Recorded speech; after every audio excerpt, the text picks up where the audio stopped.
आधे घंटे लेट हो तुम।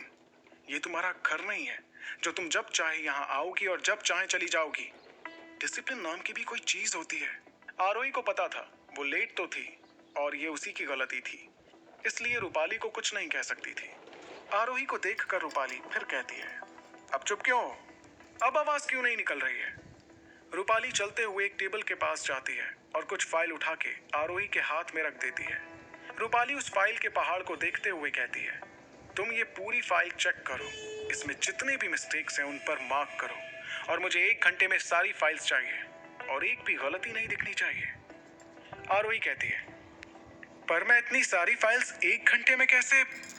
रूपाली डेविल स्माइल के साथ कहती है, तुम लेट आई थी ना, तो करो अब।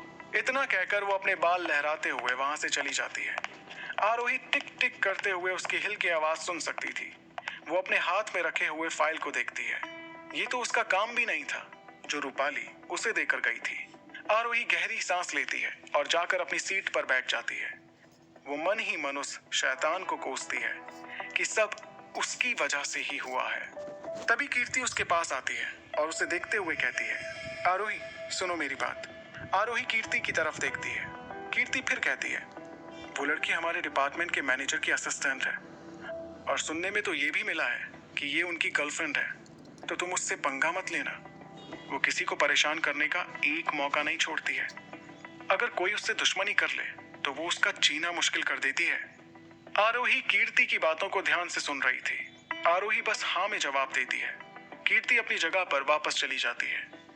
वहीं मिहिर अपने केबिन में अपना काम कर रहा था कि तभी उसके केबिन के अंदर कोई आता है। वो अभय था, मिहिर का काफी क्लोज फ्रेंड। वो पार्टी वाले दिन के बाद आ जा रहा था। अभय सामने रखे काउच पर बैठते हुए कहता है, कैसा है मेरा मोनू? मिहिर एक नजर अभय को देखता है और कहता है, मैंने तुम्हें कितनी बार कहा है कि तुम मेरे कैबिन में नॉक करके आया करो। अभय कहता है, अरे यार मैं तेरा बेस्ट फ्रेंड हूँ, मैं तुझसे मिलने आया हूँ और तुझे कहाँ नॉक करने की पड़ी है? मिहिर अपने फाइल में देखते हुए कहता है, कहो क्या काम है? अभय थोड़ा सीरियस होकर कहता है, मिहिर तू मुझे ये बता, उस दिन वो लड़की कौन थी जिसे तू साथ ले गया? क्या नाम कहा था तूने उसका? हाँ, आरोही। और उसके दूसरे दिन ही खुराना के बर्बाद होने की न्यूज आ गई। क्या ये सब तूने किया था? मिहिर अपने शांत एक्सप्रेशन के साथ जवाब देता है, वो मेरी होने वाली वाइफ है। इतना सुनते ही अभय हैरानी से अपनी आंखें फैलाकर मिहिर को देखने लगता है। कुछ सेकंड तक वो खामोशी से बस उसे देखते ही रहता है। फिर अचानक से अभय अपनी जगह से खड़ा हो जाता है और कहता है, क्या कहा तूने? तेरी होने वाली वाइफ? पर ये सब हुआ कैसे? और तूने मुझे बताना भी जरूरी नहीं समझा? मिहिर कहता है, मैं किसी को भी बताना जरूरी नहीं समझता। अभय मिहिर को अजीब तरह से देखने लगता है। वो मिहिर के बिहेवियर को अच्छे से जानता था। वो ऐसा ही था। आज तक वो कभी लड़की को नजर उठा के नहीं देखता था और आज वो किसी लड़की को अपनी होने वाली वाइफ कह रहा था। अभय कहता है, ये क्या कह रहा है तू? तू रितु के बारे में कैसे भूल सकता है? वो तुझे कितना पसंद करती है।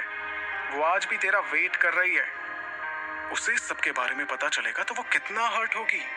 मिहिर लापरवाही से कहता है, मुझे उससे कोई फर्क नहीं पड़ता। अभय तो मिहिर की बातों से हैरान हो गया था।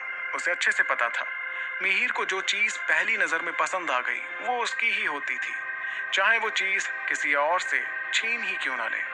वो रितु को भी जानता था कि रितु मिहिर के लिए कितना पागल थी।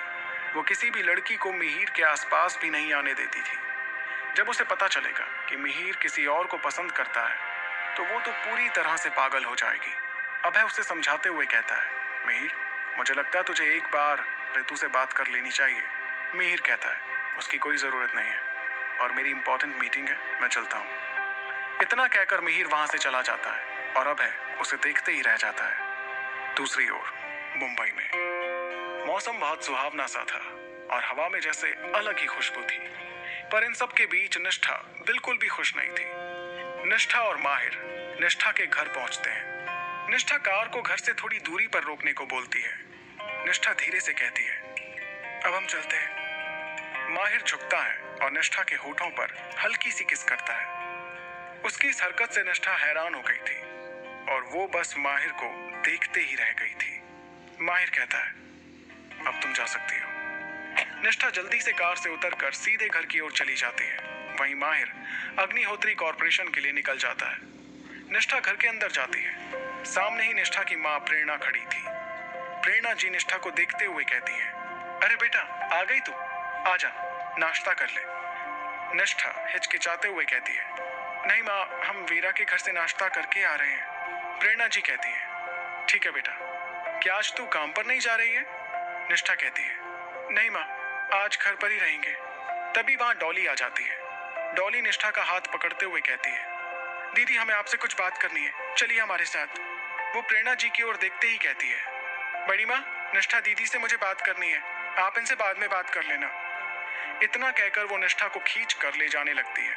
प्रेरणा जी और डाइनिंग टेबल के पास खड़ी निष्ठा की चाची सुरभि उन दोनों को देखकर मुस्कुराने लगते हैं। प्रेरणा जी कहती हैं, ये दोनों लड़कियां ना आज भी बड़ी नहीं हुई हैं, बिल्कुल बच्चों के जैसी हरकतें हैं। डॉली निष्ठा को रूम में ले जाती है और रूम का दरवाजा बंद कर देती है। डॉली निष्ठा की ओर पलटते हुए कहती है, दीदी, आपको उस लड़के के बारे में कैसे पता चला, और वो कौन था?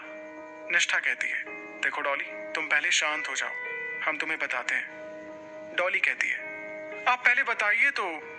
निष्ठा कहती है, हमारा एक फ्रेंड है, वो भी उस दिन उसी पार्टी में गया था जहां तुम गई थी। हमें उसी से लड़के के बारे में पता चला। निष्ठा उस लड़के के बारे में पूरी बात बता देती है कि उस लड़के को किसी ने पैसे देकर डॉली को ब्लैकमेल करने को कहा था। निष्ठा फिर कहती है, डॉली, क्या तुम्हारे साथ किसी की लड़ाई हुई थी? डॉली सोचते हुए कहती है, नहीं दीदी, मेरी किसी से कोई लड़ाई नहीं हुई है। निष्ठा कहती है, डॉली, अब तुम परेशान मत हो, सब ठीक है। इन सब चीजों से तुम अब से सावधान रहना। डॉली हाँ में सिर हिलाती है। निष्ठा कहती है, ठीक है, हम चलते हैं। इतना कहकर निष्ठा अपने रूम की तरफ बढ़ जाती है। निष्ठा को सबसे इस तरह झूठ बोलना बिल्कुल भी अच्छा नहीं लग रहा था। अब निष्ठा को यह पता करना था कि कंपनी में गड़बड़ माहिर ने करवाई थी या सच में कोई घर वाला ही धोखा दे रहा है। उसे तेजस से भी बात करनी थी। निष्ठा तेजस को कॉल करती है। कुछ सेकंड रिंग जाने के बाद तेजस फोन उठाता है। दूसरी तरफ से तेजस की आवाज आती है, हेलो, कौन? निष्ठा कहती है, हेलो तेजस, हम निष्ठा बोल रहे हैं। तेजस कहता है, निष्ठा, क्या तुम नया नंबर यूज कर रही हो? निष्ठा कहती है, हाँ, हमारा मोबाइल खो गया, इसलिए हमने नया मोबाइल लिया है। तेजस कहता है, ओह, वैसे कहाँ हो तुम? कल मेरा बर्थडे है, तुम भूल तो नहीं गई हो ना? निष्ठा तो सच में भूल ही गई थी कि कल तो तेजस का बर्थडे है। अच्छा हुआ कि तेजस ने उसे खुद ही बता दिया। निष्ठा यही सब सोच रही थी कि तेजस फिर से कहता है, तुम सुन रही हो ना? निष्ठा अपने होश में वापस आती है और कहती है, हाँ, हम सुन रहे हैं, और हमें तुम्हारा बर्थडे भी याद है। क्या तुम हमसे मिल सकते हो? हमें तुमसे कुछ बात करनी है।